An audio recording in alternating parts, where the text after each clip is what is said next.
नमस्कार, आप देख रहे हैं यस 24 न्यूज़ में कौसर अली। क्या है खास खबरें सीवान और बिहार की, आइए एक नज़र देखते हैं। आज सारण रेंज के डीआईजी मनु महाराज का अचानक दौरा सीवान में हुआ और जिस तरीके से उन्होंने पत्रकारों को संबोधित करते हुए पुलिस लाइन में बताया कि आए दिन जो घटनाएं सीवान में घट रही हैं, गोपालगंज में घट रही हैं या छपरा में घट रही हैं, यानी कि पूरे सारण कमिश्नरी में घट रही है, उसको लेकर के आज एक होमवर्क देने के लिए पूरे प्रशासनिक महकमा को आज उनका अचानक दौरा सीवान का हुआ।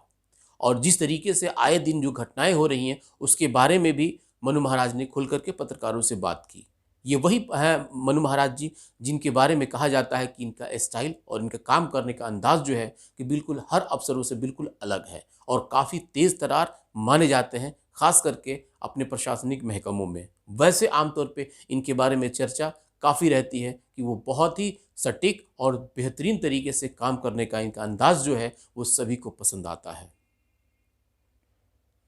दूसरी जो खबर सिवान की है वो आए दिन जिस तरीके से आप देख रहे हैं कि रोड ट्रैफिक के मामले में या फिर जिस तरीके से रोड एक्सीडेंट के मामले में आए दिन खबरें मिल रही है, ये कहीं ना कहीं एक चिंता में डालने के विषय है।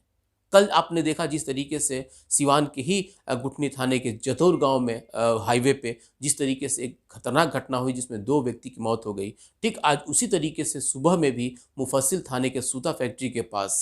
ट्रक जो है कि जितनी तेज़ रफ्तार ट्रक थी और धुंध था, उसी धुंध में पीछे से आकर के एक गाड़ी में टक्कर मारी जिसमें 2 लोग गंभीर रूप से जख्मी हुए। हालांकि एक व्यक्ति की घटनास्थल पर ही मौत हो गई और एक व्यक्ति का अभी इलाज सदर अस्पताल में चल रहा है। जिस तरीके से घटनाएं आम तौर पे बढ़ रही हैं और रोड एक्सीडेंट की बढ़ रही हैं, कहीं ना कहीं इसमें एक सरकार के लिए भी चिंता का विषय है, लेकिन आम आदमी भी जो है कि कहीं ना कहीं रोड ट्रैफिक का नियम पालन नहीं करने का ये खामियाजा भुगतना पड़ रहा है। अब एक स्वच्छ पत्रकारिता की गरिमा क्या रह गई है, यह किसी से छुपा नहीं है।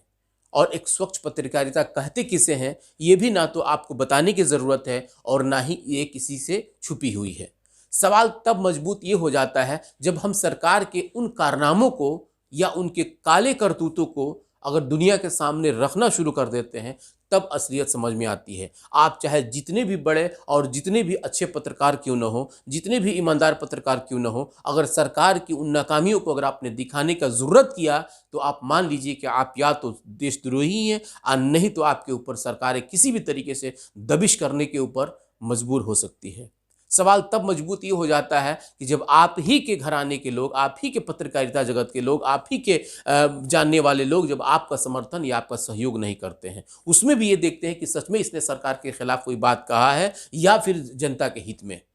और मजबूती तो ये तब होती है जब हमारे लोग ही हमारे ऊपर उंगली उठाना शुरू कर देते हैं। हम बात करते हैं मनदीप पुनिया की। जी हाँ, वही मनदीप पुनिया जिनकी अरेस्टिंग आज हफ्ता रोज़ पहले हुई थी, लेकिन आज उनको जो है कि बेल मिल गया। लेकिन सवाल ये मजबूत ये हो जाता है कि आखिर उनकी अरेस्टिंग हुई तो क्यों हुई,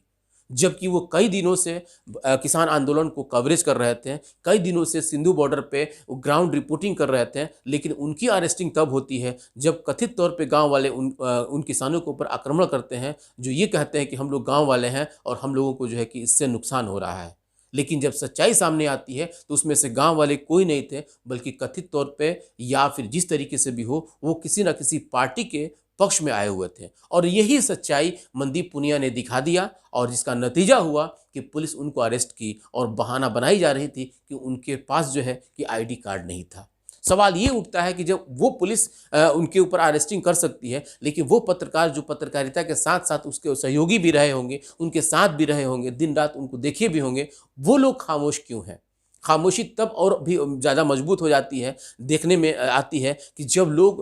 उसके बारे में समझते हैं, सोचते हैं, लेकिन खामोश हो जाते हैं। सवाल ये उठता है कि जिस तरीके से पत्रकारिता जगत में आज पक्षपात का जो एक रवैया अपनाया जा रहा है, कहीं न कहीं ना तो ये पत्रकारिता जगत के लिए अच्छी है और ना ही ये उस पत्रकार के लिए जो सच में अपनी जान को हथेली पर रख करके सरकार के नाकामियों को दिखाता है। हमने देखा कि कई एक ऐसे बड़ी स्ट्रीम मीडिया है जो बिल्कुल खामोशी इख्तियार की हुई थी, जबकि एक ऐसे पत्रकार जिनका नाम अर्नब गोस्वामी है, उनको लेकर के, जबकि उनकी अपने निजी मामला था और अपने निजी मामले से उनके ऊपर जो दबिश हुई या जिस तरीके से महाराष्ट्र सरकार ने उनके ऊपर कानूनी कार्रवाई किया, वो चीज़ें अलग थीं, लेकिन मनदीप पुनिया वो एक सामाजिक काम कर रहे थे। उनकी जो स्वतंत्र पत्रकारिता है किसान आंदोलन को लेकर के थी, और जिस तरीके से किसान आंदोलन को एक नज़दीकी स्तर से जो देख रहे थे, ग्राउंड रिपोर्टिंग दिखा रहे थे, और जिस तरीके से उनके ऊपर जो कुछ गुंडों का आक्रमण था, वो जो अपने आप को कथित तौर पे गाँव वाले कहते थे, उन लोगों को जो नाकामियों को, जिस तरीके से उनके कारनामों को मनदीप पुनिया ने दिखाया, कहीं न कहीं सरकार और वहाँ के प्रशासन के लिए ये किरकिरी साबित हो रही थी, और अपनी नाकामियों को छुपाने के लिए मनदीप पुनिया जैसे स्वच्छ पत्रकार को जो है कि अरेस्टिंग किया गया। अरेस्टिंग के बाद उनको रिहाई तो मिल गई, लेकिन अब ये कि बहुत बड़ा सवाल खड़ा होता है कि फिर उस पत्रकार का क्या होगा जो सच में जो है कि अपनी जान को हथेली पर रख करके और उस सरकार के नाकामियों को दिखाता है जो जनता के हित में होती है, और सरकार को जो है कि उसके प्रति सोचना होता है। आप भी देखिए और समझिए कि सच में क्या हमारा देश इतना बदल गया है कि आज पत्रकारिता के नाम पर भी कहीं न कहीं उसमें भी जो है कि रस्साकशी का मामला सामने आ रहा है। अगर उसमें भी अगर इस तरह की बात आएगी तो कहीं न कहीं ये हमारे समाज के लिए भी अफ़सोस की विषय रहता है। आप देख रहे हैं यस 24 न्यूज़। आपसे ख़ास गुजारिश है कि आप हमारे इस चैनल को सब्सक्राइब कीजिए। आपको ये हमारा प्रोग्राम कैसा लगता है कमेंट बॉक्स में कमेंट भी कीजिए, लाइक और शेयर कीजिए, ताकि हमारा हिम्मत और हौसला बढ़ता रहे। हम मिलते हैं कल किसी नए प्रोग्राम के साथ। तब तक आप हमें दीजिए इजाज़त। जय हिंद, जय भारत।